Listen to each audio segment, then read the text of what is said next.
বাইরে এত সুন্দর বৃষ্টি হচ্ছে, তো আজকে কি রান্না করবো, যেহেতু নিরামিষ শুক্রবার, তাই চলো আজকে কিভাবে আমি আলুর দম রান্না করি সেটাই তোমাদেরকে দেখাই। চাপিয়ে বসিয়ে দিলাম, একটু বেশি করে সর্ষের তেল দেব, আলুর দমটা মাখা মাখা করতে হবে। এই দিয়ে দিলাম, এর ভেতরে দেব গোটা তেজপাতা, এই এবার দেবো গোটা জিরে ফোড়ন। যারা শুকনো লঙ্কা খাও অবশ্যই শুকনো লঙ্কা ফোড়ন দিতে পারো, যেহেতু আমি শুকনো লঙ্কা খাই না তাই কিন্তু গোটা জিরে ফোড়ন দিয়েছি। বেশ মিডিল সাইজে আলু ছিল, গোটা গোটা সিটি মেরে তেতে গেছে। এবার ছেড়ে দেবো আলু, এবার মতো দেবো লবণ, আর এখানে দেবো হলুদ। বেশ অনেকক্ষণ ধরে আমি আলুগুলোকে ফ্রাই করব, তাহলে কী হবে, টেস্টটা বেশি ভালো হবে।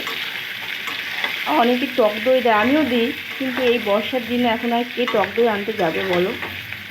এইভাবেই অনেকক্ষণ ধরে আলুটাকে আমি ভেজে নেব।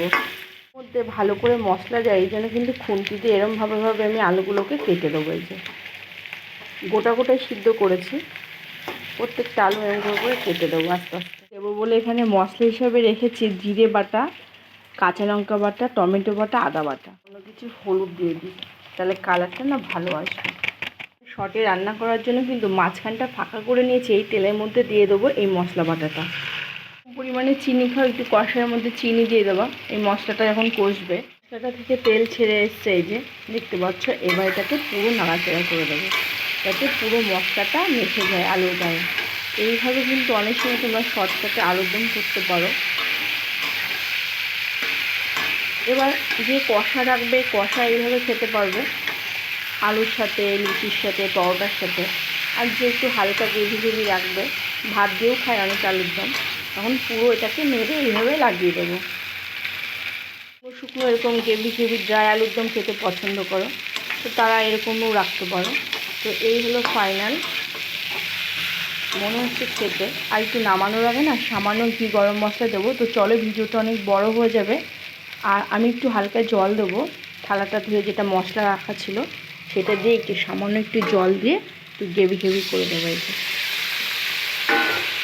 বেশ হালকা হবে।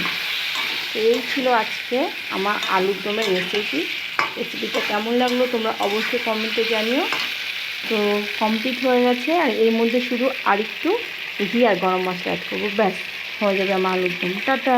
ঝিঙে দিয়ে আলু দিয়ে হালকা করে একটু ডাল দিয়ে মাখা মাখা, তরকারিও না ডালও না, কি যে বলে জানি না, মন থেকে আর কি করলাম রেসিপিটা। আর এখানে করেছি দেখো চাটনি, আমের চাটনি। আমটাকে কুড়িয়ে নিয়েছি, আর এখন যেহেতু আম পাকা হয়ে গেছে, গাছের আম ছিল, তাই কিন্তু আম কুড়িয়ে আমের চাটনি করেছি। আলুর দম হয়ে গেল, এটা হয়ে গেল, আর চাটনি হয়ে গেল।